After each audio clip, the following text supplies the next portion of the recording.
Chip Reed. Thank you, Mr. President. At both of your town hall meetings in California last week, you said, quote, "I didn't run for president to pass on our problems to the next generation."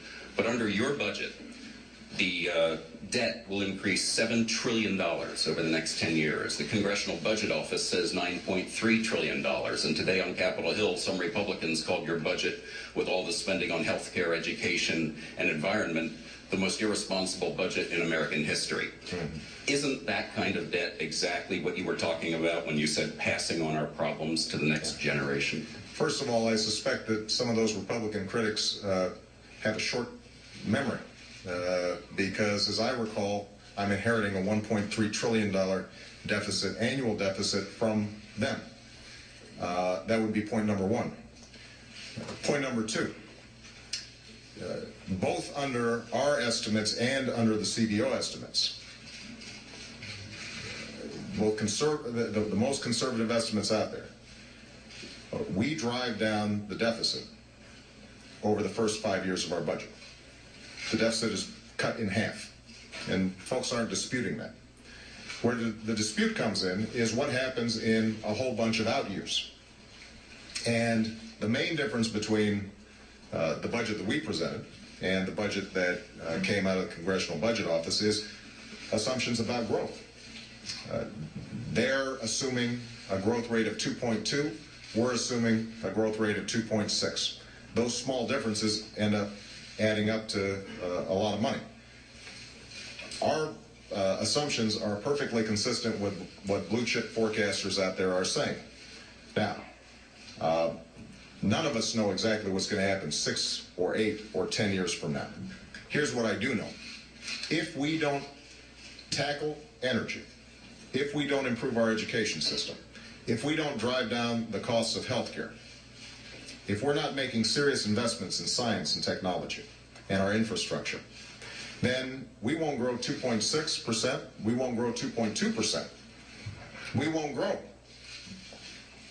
And so what we've said is, let's make the investments that ensure that we meet our growth targets, that put us on a pathway to growth, as opposed to a situation in which we're not making those investments and we still have trillion-dollar deficits. And there's an interesting reason why some of these critics haven't put out their own budget. And we haven't seen an alternative budget out of them. And the reason is because they know that, in fact, the biggest driver of long-term deficits are the huge healthcare costs that we've got out here that we're going to have to tackle. And that if we don't deal with some of the structural problems in our deficit, ones that were here long before I got here, then we're going to continue to see some of the problems in those out years. And so what we're trying to emphasize is, let's make sure that we're making the investments that we need to grow to meet those growth targets. At the same time, we're still reducing the deficit by a couple of $1 trillion. We are cutting out wasteful spending in areas like Medicare. We're changing procurement practices when it comes to the Pentagon budget. We are looking at social service programs and education programs that don't work and eliminate them, and we will continue to go line by line through this budget. And where we find programs that don't work, we will eliminate them. But it is going to be an impossible task for us to balance our budget if we're not taking on rising healthcare costs, and it's going to be an impossible task to balance our budget or even approximate it if we are not boosting our growth rates. And that's why our budget focuses on the investments we need to make that happen. Under your budget, as you said, over the next 4 or 5 years, you're going to cut the deficit in half. Then after that, 6 years in a row, it goes up, up, up. If you're making all these long-term structural cuts, why does it continue to go up in the out years? Well, look, it is going to take a whole host of adjustments, and we couldn't reflect all of those adjustments in this budget. Let me give you an example. There's been a lot of talk about entitlements in Medicare and Medicaid. The biggest problem we have long-term is Medicare and Medicaid, but whatever reforms we initiate on that front, and we're very serious about working on a bipartisan basis to reduce those deficits or reduce those costs. You're not going to see those savings reflected until much later. And so a budget is a snapshot of what we can get done right now, understanding that 8-10 years from now, we will have had a whole series of new budgets, and we're going to have to make additional adjustments. And once we get out of this current economic crisis, then it's going to be absolutely important for us to take another look and say, are we growing as fast as we need to grow? Are there further cuts that we need to make? What other adjustments is it going to take for us to have a sustainable budget level?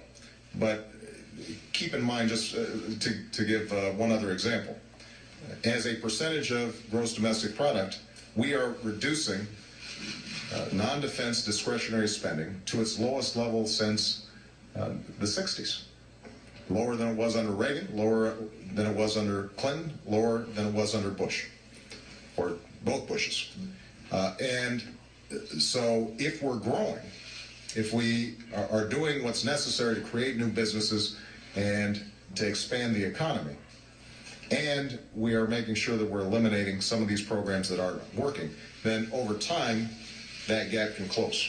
But I'm not going to lie to you. It is tough. As I said, that's why the critics tend to criticize, but they don't offer an alternative budget.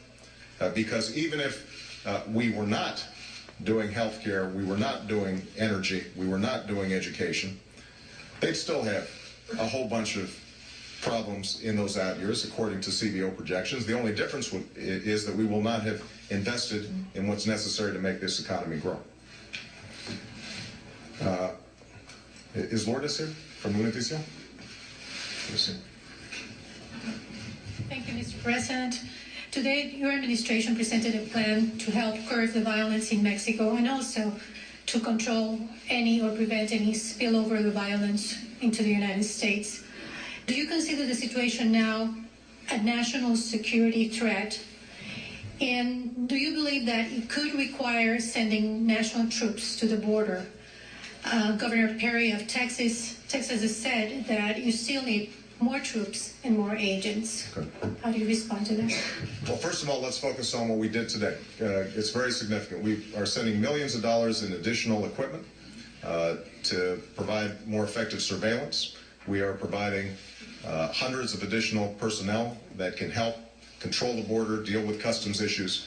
We are coordinating very effectively with the Mexican government and President Calderon, who has taken on an extraordinarily difficult task of dealing with these drug cartels that have gotten completely out of hand. And so the steps that we've taken are designed to make sure that the border communities in the United States are protected and you're not seeing a spillover of violence, and that we are helping the Mexican government deal with a very challenging situation. Now, we are going to continue to monitor the situation, and if what the steps that we've taken do not get the job done, then we will do more. One last point that I want to make about this, as I said, President Calderon has been very courageous in taking on these drug cartels.